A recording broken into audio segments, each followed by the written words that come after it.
નમસ્કાર દર્શક મિત્રો, કાનમ એક્સપ્રેસ ન્યૂઝમાં આપનું સ્વાગત છે। હું છું જપન શાહ।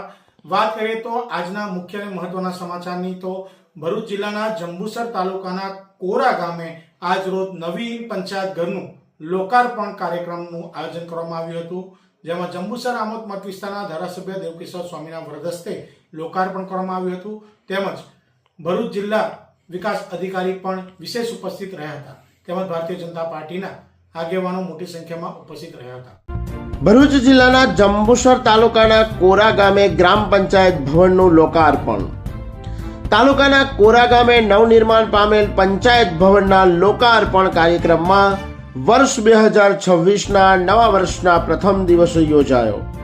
ગામમાં આનંદ અને ઉત્સાહનો માહોલ। લોકાર્પણ સમારોહમાં અધ્યક્ષપદ શોભાવ્યું વિસ્તારના ધારાસભ્ય દેવકિશોર સ્વામીજીએ, તેમજ અતિથિ વિશેષ પદે ભરૂચ જિલ્લા વિકાસ અધિકારી યોગેશભાઈ કાપસે રહ્યા ઉપસ્થિત। કોરા ગ્રામ પંચાયતના મહિલા સરપંચ ભાવિકાબેન હર્ષદભાઈ ગોહિલે ગામના વિકાસ અને નારી શક્તિનું બન્યા ઉત્તમ ઉદાહરણ। ગામના અનેક વિકાસ અને પ્રગતિશીલ કાર્યોની જલાવી જ્યોત। ગામમાં નવનિર્માણ પામેલ 16,93,000ના પંચાયત ભવનના અલાયદા બાંધકામ સાથે ગરીબી રેખા હેઠળ જીવતા પરિવારો માટે 51 આંબેડકર અને હરપતિ આવાસોનું સર્જન। હિન્દુ મુસ્લિમ સમાજના સ્મશાનોના શેડ।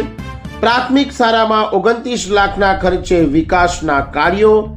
બાળકો માટે વન વિભાગ દ્વારા પંચકુટીર। 1.58 લાખના ખર્ચે પ્રાથમિક આરોગ્ય કેન્દ્રનું પણ નવનિર્માણ। ધોબીઘાટ, હાઈમસ વીજળી ટાવર, સોલાર પેનલ, સ્લેબના નારા, બ્લોક પેવિંગ વગેરે અગણિત કામો કરી ગામ તેમજ તાલુકામાં લોકચાહના મેળવી છે। આ ભવ્યાતિ ભવ્ય પ્રસંગે ભારતીય જનતા પાર્ટી તાલુકા પ્રમુખ કુલદીપસિંહ યાદવ, જંબુસર તાલુકા પંચાયત પ્રમુખ નીતિનભાઈ પટેલ ઉર્ફે ભોલાભાઈ, ભારતીય જનતા પાર્ટી મહામંત્રી મુન્નાભાઈ જ્યોતિષભાઈ જાદવ, ભારતીય જનતા પાર્ટી માજી મહામંત્રી બળવંતભાઈ પઢિયાર ઉર્ફે પિન્ટોભાઈ તેમજ આજુબાજુના ગામડાઓના સરપંચો, આમંત્રિત મહેમાનો સહિત ગામના આબાલ વૃદ્ધ સહિત લોકો ઉપસ્થિત રહ્યાના સમાચાર પ્રાપ્ત થયા છે। અને ખાસ ઉલ્લેખનીય બાબત એ છે કે સમગ્ર કાર્યક્રમનું સફળ સંચાલન કાનમ એક્સપ્રેસ ન્યૂઝના પત્રકાર રમેશભાઈ પરમાર દ્વારા કરવામાં આવ્યું। સ્વરાજનું મંદિર છે પંચાયત, એટલે સ્વરાજનું મંદિર। અહીંથી અનેક લોકોને મકાન મળવાના છે, અનેક લોકોને દાખલા મળવાના છે, અનેક લોકોને જે સરકારના પ્રોગ્રામોના જે કાર્યક્રમો છે, અનેક વિવિધ વિકાસના કામો છે, એ સરપંચ અને આજે બનેલી ગ્રામ પંચાયત ત્યાંથી આખા એ ગામનું સંચાલન થવાનું છે। એવું ભવ્ય અને દિવ્ય આ મંદિર છે। હમણાં પગે લાગતો જાવ એટલે, કારણ કે તો એની ગ્રાન્ટ વહેલી મંજૂર થશે। જે ગ્રામ પંચાયત ને પગે લાગી જાય ને એટલે એ સંસ્કારી હોય એટલે એને ગ્રાન્ટ વહેલી મળે। અને પાછું 2 માળનું, પાછો તલાટી ડબલ રોલમાં આવ્યો હોય અને રોકાઈ જવું હોય, 2 જણા હોય તો રોકાવા એવું સરસ મજાનું। સાહેબ હજી અમને તો આવું ક્વાર્ટર નહીં મળ્યું, હજી તો ચાલી મારે લેવાની। ત્યારે અહીંયા તો હર્ષદભાઈ એવું સરસ મજાનું ઉપર તલાટી રે, રસોડું છે, બાથરૂમ છે, બધા પ્રકારની સુવિધા આજે કોરા ગામની અંદર। અને એ પણ પંચાયત ભવન જ્યારે એનું ઉદ્ઘાટન થયું છે ત્યારે આપણે બધા એના સાક્ષી બન્યા છીએ। કેટલા વર્ષે આવ્યું અને આવવા પાછળનું કારણ આપણા મોદી સાહેબ છેવાડાના ગામ સુધી, છેવાડાના માનવીનું સતત ને સતત એ ચિંતા કરે છે। આપણે બધા ભાગ્યશાળી છીએ કે આપણને એવું નેતૃત્વ પ્રાપ્ત થયું છે। છેવાડાનો માનવી વંચિત રહી ના જાય, છેવાડાનો માનવી ભૂખ્યો રહી ના જાય, એ ઘર વગરનો ના રહી જાય, એ તમામ પ્રકારની સુવિધા એ સરકાર આપી રહી છે। અને ફક્ત કઈ ડીકે સ્વામી કરે જેવું નથી। આ બધા બેઠા ને આ ભારતીય જનતા પાર્ટીના પ્રમુખથી લઈને, મહામંત્રીથી લઈને, સભ્યથી લઈને, ચૂંટાયેલા સભ્યથી લઈને એટલું બધું મોટું નેટવર્ક છે કે સતત ને સતત સંપર્કમાં રહે છે, જેને લઈને સરકાર કામ કરવા માટે પણ તત્પર છે। જે યંગ જનરેશન એ પ્રમાણે જે રાજનીતિની અંદર આવી રહ્યા બતાવી રહ્યા છે, જે ભાગ લઈ રહ્યા છે રાષ્ટ્રની સેવા માટે. મોદી સાહેબનો સંકલ્પ છે 2047માં ભારતને વિકસિત ભારત બનાવવું છે.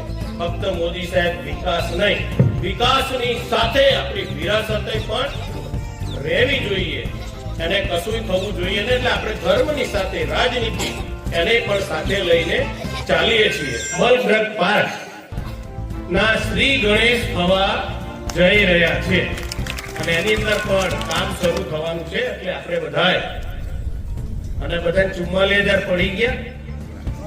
કોઈને બાકી હોય તો કહેજો, આ બાજુવાળાના લઈ લેજો, ઉછીના હમણાં.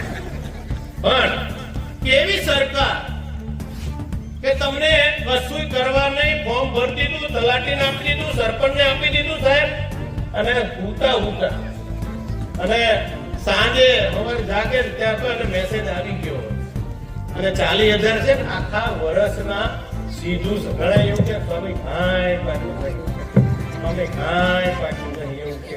તો સારું તારે પકવી દઈશું, સરકારમાં રજૂઆત કરીશું. 40,000 તમે બાજુવાળા બહેનો બેઠા, ભાઈઓ બેઠા, હમણાં બાજુ 100 રૂપિયા માંગો છો ઉછીના, નહીં આપે સરકાર. 40,000 છે ને સીધું સામાનના દાળ ભાત રોટલી શાક એના નાખ્યા છે, અને 4,000 ઉપરના છે. ક્યારેક પાપડ જોઈએ, ક્યારેક સલાડ જોઈએ, તો ઉપરના લટકાના 4,000 નાખ્યા. એટલે કોઈ ના પડ્યા હોય તો કહેજો, અમે લખાવી દઈશું. પણ સરકારથી પાછા રીંગણતા નહીં હો. હા, પાછા હમણાં 2-4 ઢોલકા લઈને બીજી પાર્ટી વાળા આવશે, ખોટા ખોટા ગીતો ગાશે. પેલા મદારી હોય ખબર છે, 2 માકડા લઈને આવે, એક દંડો ઉચકતા દંડો ઉચકે, ચાલ એને ફિશુમ કર, એટલે પછી એ કરે. એટલે આવા ખેલના મદારીઓ આવશે. એટલે તમે પાછા એની વાતોમાં આવતા નહીં. હવે એનું દિલ્હી હાથમાં નથી રહ્યું, એ બધા નીકળી પડ્યા છે. બાકી ભાજપ એ તો અવિરતપણે સતત દેશનું, રાષ્ટ્રની ભક્તિ સાથે, રાષ્ટ્રની નીતિ માટે કોઈની સામે ઝૂકવાનું નહીં, એવી નીતિ સાથે કામ કરતી આ ભારતીય જનતા પાર્ટીની સરકાર છે. હજુ પણ વર્ષો સુધી એ જ રહેવાની છે. કદાચ કોઈને ભૂલથી સ્વપ્ન આવી જાય તો હવે પાછા મોડું થઈને વિચારતા નથી. એટલે ખોટું વિચારતા નહીં. અને સરકાર તમારી સાથે છે, અવિરત સાથે છે. અને આ ભારતીય જનતા પાર્ટીના કાર્યકરો તમે જુઓ, રાત દિવસ ક્યાંક ને ક્યાંક કોકના છેવાડાના માનવી સુધી, ક્યાંક બ્રિજ ઉપર ને ક્યાંક તમારે રોડ પાસે સતત કામ કરતા અવિરત ચરે વ્યક્તિ કામ કરતા આપણે કાર્યકર્તાઓ છે. પેલા તમે જોશો જ નહીં, ચૂંટણી આવે એટલે ધબ્બા કાઢે બહાર.